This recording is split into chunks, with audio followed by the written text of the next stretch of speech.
నమస్కారం, మీరు చూస్తున్నారు HN9 టీవీ. గూడూరులో తిరుపతి బీజేపీ పార్లమెంట్ అభ్యర్థి వరప్రసాదరావుకు బీజేపీ టీడీపీ నాయకులు ఘన స్వాగతం పలికారు.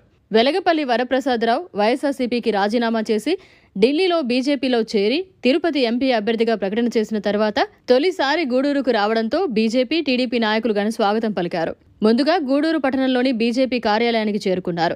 ఫుల్ జోష్తో అక్కడకు చేరుకున్న వరప్రసాదరావుకు టీడీపీ నాయకులు చిల్లుకూరు దశరథరామరెడ్డి, బీజేపీ గూడూరు నియోజకవర్గం ఇన్ఛార్జి పాపారెడ్డి పురుషోత్తమరెడ్డి, బైరప్పలు స్వాగతం పలికారు. నాయకులందరితో ఆప్యాయంగా పలకరించి ఆలింగనం చేసుకున్నారు. ఈ సందర్భంగా వరప్రసాదరావు మీడియాతో మాట్లాడుతూ నరేంద్ర మోడీ మూడోసారి ప్రధానమంత్రి అవుతారన్నారు. గూడూరు నియోజకవర్గం అభివృద్ధికి కృషి చేస్తారని తెలిపారు. ఈ కార్యక్రమంలో కోట, వాకాడు, చిట్టమూరు, చిల్లకూరు, గూడూరు మండలాల బీజేపీ అధ్యక్షులు రమేష్ బాబు, వల్లిప్రసాద్, శరచందారెడ్డి, బిందురెడ్డి, పామాంజు కృష్ణయ్య, చంద్రప్ప, శ్యామ్ తదితరులు పాల్గొన్నారు.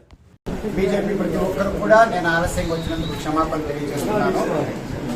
కారణాలు ఏంటంటే చాలా చోట్ల కూడా ప్రజలు పెద్ద ఎత్తున స్వాగతం పలకడం జరిగింది కనుక వెంటనే రాలేకపోయాను, సారి తెలియజేస్తున్నాను.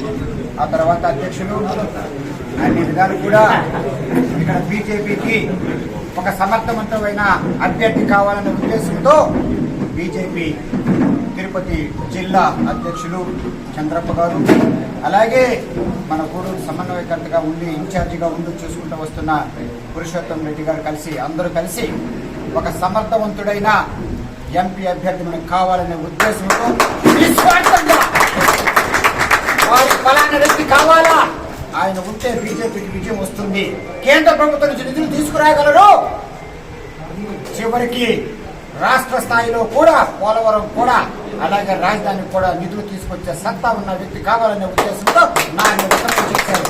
కనుక మనస్ఫూర్తిగా ఇక్కడెక్కడన్నా ఉన్న బీజేపీ నాయకులందరూ కూడా ఇంకా చంద్రప్ప గారికి, అలాగే పురుషోత్తమరెడ్డి గారికి, దయాకర్ రెడ్డి గారికి, పోలా ఆనంద గారికి, భానుప్రకాష్ రెడ్డి గారికి, ముని సుబ్రహ్మణ్యం గారికి, ఈ విధంగా ప్రతి ఒక్కరికి కూడా ఆ బీజేపీ కుటుంబ సభ్యులందరూ కూడా నా చేతులు జోడించి నమస్కారాలు తెలియజేస్తున్నాను.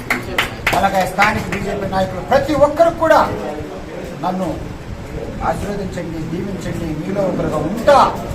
కేవలం కేంద్ర ప్రభుత్వం నుంచి నిధులు తీసుకురావడానికి రాష్ట్ర ప్రభుత్వం నిధులు సరిపోవట్లేదు కనుక గూడూరు అభివృద్ధి కొరకు ఖచ్చితంగా అమృత పథకం కింద నిధులు నేను తీసుకొస్తా. ఎక్కడ నేను రాష్ట్ర ఒక ఎమ్మెల్యేగా చేయలేని పనులు ఈసారి మోడీజీ గారు తప్పనిసరిగా మరో మూడోసారి ప్రధానమంత్రి అవుతారు.